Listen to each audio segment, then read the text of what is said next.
Docteur Loubelo, Oui, mon cher frère. voilà, vous savez que quand un peuple n'a plus aucune dignité, ni courage, et encore moins l'esprit même de la liberté, il est sûr que ce peuple est mûr pour l'esclavage. Est-ce que le peuple congolais est-il mûr pour l'esclavage de Sassou et d'Nguesso? Le peuple congolais doit d'abord se souvenir de son passé historique. C'était en août 13, 14, 15 août 63. C'est l'époque où le peuple congolais avait montré de quoi il était capable lorsque le pouvoir en place ne jouait pas bien son rôle, ne remplissait pas ses missions. Et il a chassé le président Youlou et son gouvernement en les accusant d'avoir volé. Nous savons très bien que c'était des petits voleurs, mais pas volé grand-chose. Comme on dit, c'était des voleurs de... Un voleur de... Et pourquoi les Congolais ne se révoltent-ils plus maintenant? Mais voilà, alors c'est ça la grande question. Parce que nous savons aujourd'hui les plus grands voleurs du Congo, les plus grands voleurs d'Afrique, le plus grand voleur même du monde. Ça fait 40 ans, plus de 40 ans qu'ils volent au Congo. Et on les laisse faire. Et aujourd'hui, nous sommes là pour dire que, pour demander au peuple congolais de se réveiller, pour chasser ce pouvoir-là, ce clan-là, ces voleurs-là, ces pilleurs-là. On ne le veut plus au Congo et il est grand temps que ces gens-là quittent le pouvoir. Comme des balles propres. Et les laisser encore là au pouvoir pendant encore un certain temps, c'est accepter son propre suicide. Allons-nous accepter notre propre suicide? Je dis non, car la vie, elle est sacrée. Et alors, sacrée pour ceux qui mènent le combat pour le peuple. Est-ce que si le monsieur 8% ne lit pas libre cours au peuple congolais de se libérer de son joug, que faut-il faire à partir du 15 août 2016 jusqu'au début de l'année 2017 pour les dégager de là?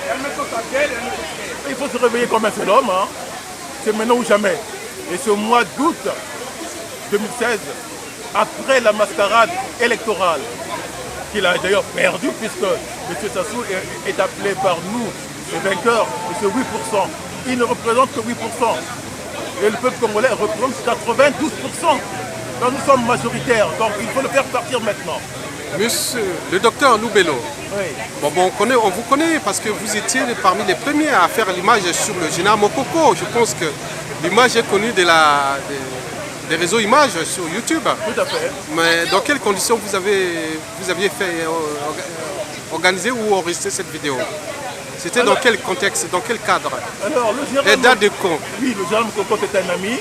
J'étais dans son parti, c'était dans les années 94, 95 et 96, hein, puisqu'il allait être candidat en 97, pendant l'élection présidentielle sous l'Issouba de 97. Autrement dit, on était dans la dynamique de la conférence nationale. Donc il avait créé un parti, le MRC, Mouvement pour la réconciliation congolaise, c'était pour qu'il soit candidat. Et j'étais dans son parti chargé de la communication.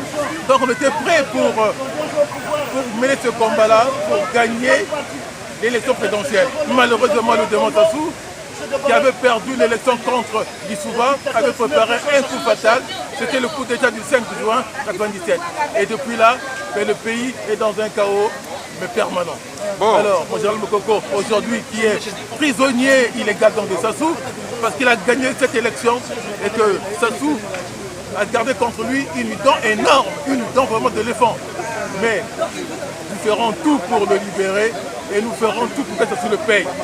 Paye ses caprices, paye ses crimes et paye ses pillages, chers frères. Monsieur le docteur Loubelo, Eugène Loubelo, je vous accorde une minute en toute liberté carte blanche pour tout ce que vous pensez de la situation économique, politique, sociale, de l'éducation, de la condition humaine, des libertés fondamentales, des droits fondamentaux, tout ce que vous pouvez penser. Je vous accorde une minute, c'est un peu court, mais résumé, voilà. Alors, en un mot, nous sommes dans un chaos politique, dans un chaos économique, dans un chaos social et dans un chaos dans tous les domaines. Dans tout domaine. Donc nous devons reprendre notre pouvoir et essayer de tout mettre donc à zéro pour reconstruire un État démocratique avec la justice et surtout le partage des richesses nationales. Le partage, en développant chaque département ou chaque région de façon équilibrée en fonction de ses propres richesses. C'est ça qu'il faut faire, c'est ça.